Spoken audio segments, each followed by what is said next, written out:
A manera de recordatorio, no tomar fotos con flash y luz de video antes de llegar a Nilandero. I don't want a picture, Bill. I'm actually nice.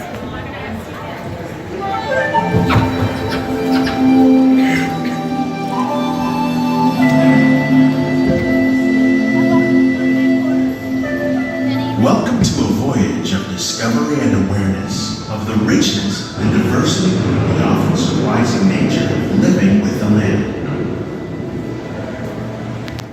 Our journey begins as dramatic and sudden changes are sweeping over the land. The approaching storm may seem violent and destructive to us, but to nature, it's a new beginning in the cycle of life.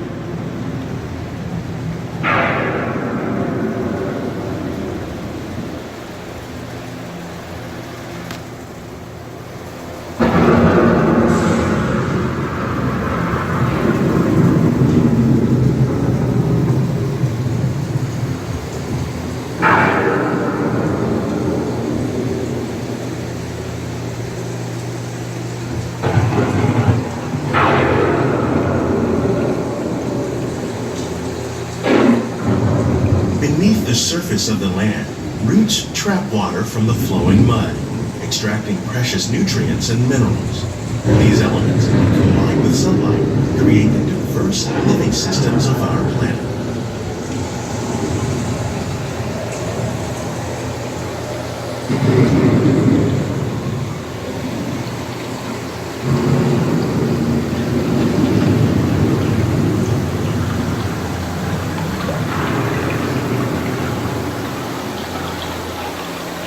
They got the water sound, but no water.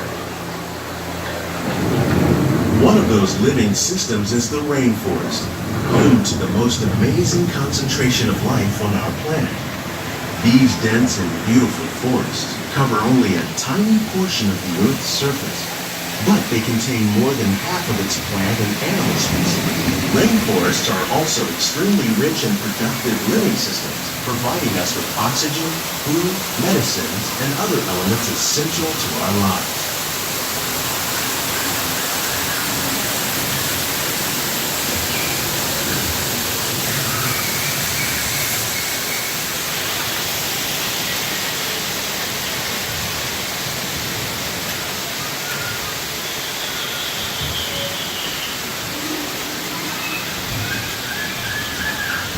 In the desert, nature has created a very different, but no less beautiful living system.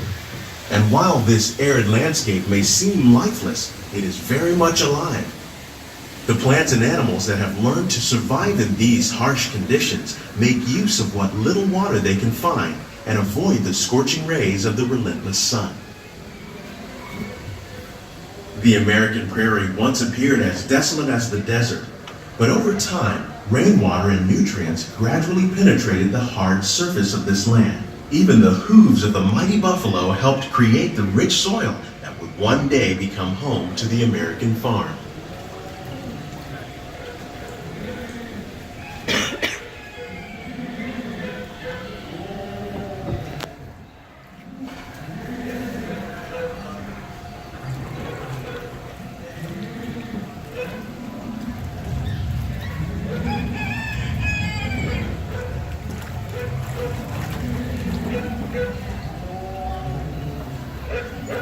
Of all the forces at work on the land, humans have had one of the most profound effects. The need to produce food for a growing world led to the enormous use and sometimes overuse of the land. In our search for more efficient ways to grow food, we often fail to realize the impact of our methods.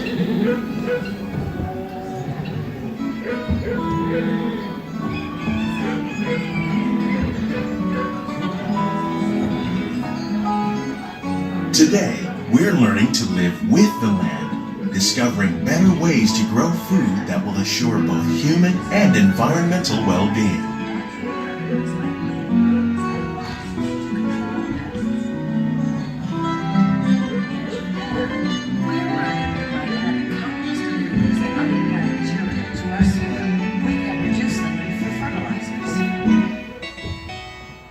In farmlands across America, We're learning that by plowing under vegetation containing natural fertilizers, we can enrich the soil without the use of chemicals. In Saudi Arabia and Mexico, we're learning to produce food on desert seacoasts by developing and planting crops that thrive on salt water.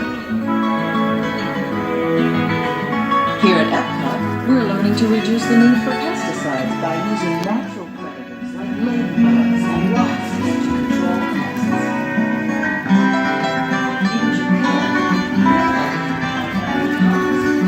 How will we meet tomorrow's growing needs for food production, yet still respect the needs of the land? Some of the answers are being discovered just ahead. To help us maintain these carefully controlled ecosystems, and for your safety, please remain seated in your boat at all times.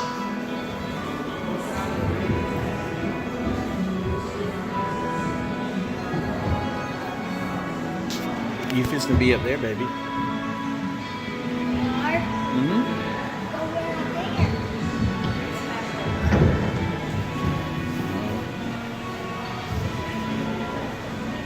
Find you one thing you want me to try to get seeds for you. Welcome to our living laboratories, where scientists from Epcot and the U.S. Department of Agriculture are exploring innovative ways to produce bountiful harvests now and into the future.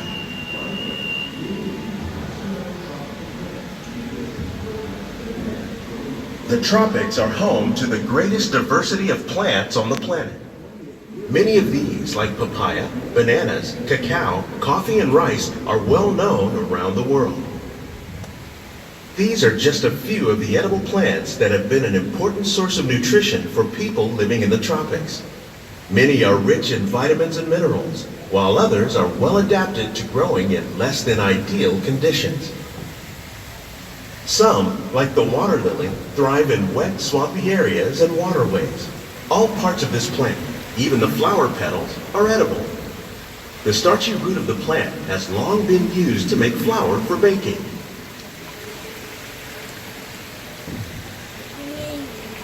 One day, many of these lesser-known tropical plants may be as important as the bananas growing on both sides of the boat.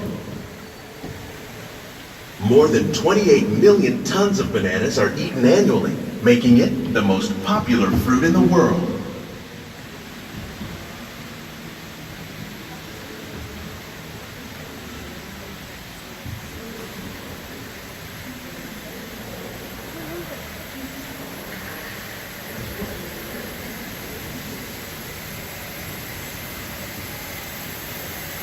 When we mention farming, you probably don't think of fish, but fish farming, or aquaculture, accounts for nearly half of all the seafood consumed globally. Tilapia, bass, and catfish, like the ones you see here, are three of the more popular crops raised by fish farmers. The sustainable system we're using here recycles the water in the tanks. As a result, we're able to save millions of gallons each year. Our small fish farm produces nearly 5,000 pounds of fish each year to serve in restaurants around Walt Disney World. Innovations like this one can play an important role in our efforts to produce bountiful harvests and still protect natural resources.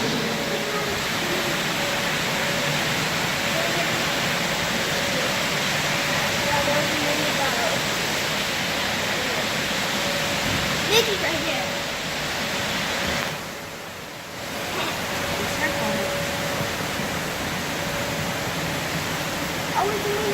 While there are more than 50,000 edible plant species in the world, most of us are only familiar with the handful that make up our everyday diet. The common grains growing here, wheat, maize, sorghum, and millet, plus rice, account for nearly 2/3 of our global food consumption. Learning how to increase yields of these staples is an important goal of research around the world.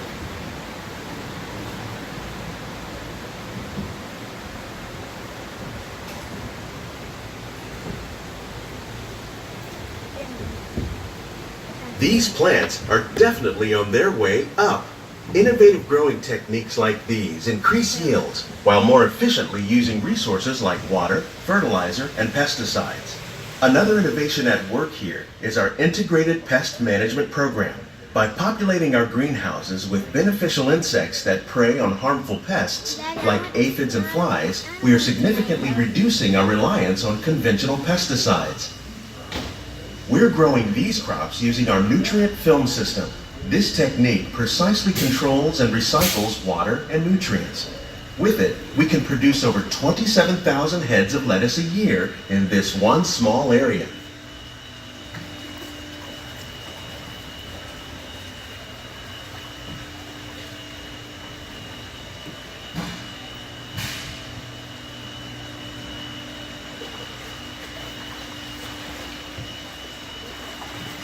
Some of our best ideas have been inspired by nature, like these fruit and vegetable trees. By growing these ground plants vertically, we can increase yields and better control diseases.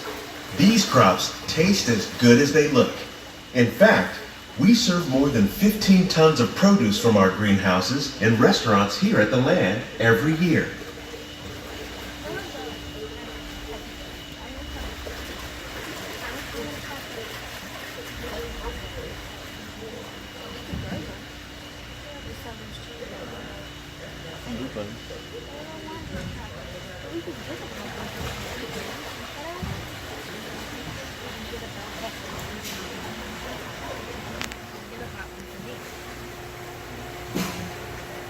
The future of agriculture may include innovative ideas like this vertical growing system.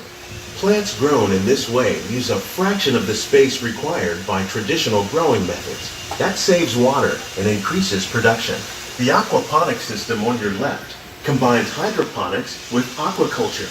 The fish provide a natural source of fertilizer for the plants, and the plants help keep the water clean for the fish. It's another great way to produce more while using less. Hey, Aiden, there's a hidden Mickey in that pipe. In our lab, Epcot scientists are working with the U.S. Department of Agriculture on a number of innovative projects. The goal of these efforts is to produce higher yielding,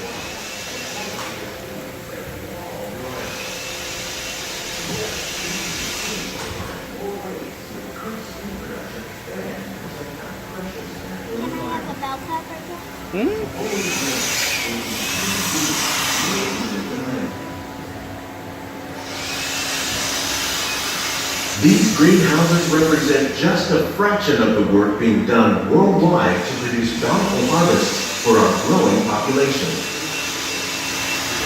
Scientists, farmers, and even backyard gardeners are doing their part to improve the quantity and quality of foods that we all rely upon. Together, we can continue to find more ways to increase food production and protect our precious natural environment. Only then will we truly be living with the land.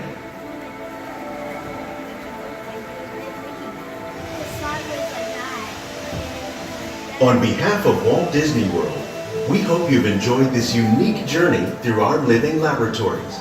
If you'd like a closer look, then check out the Behind the Seeds walking tour. It's a chance for the whole family to get up close and personal with the plants and growing techniques in our laboratories.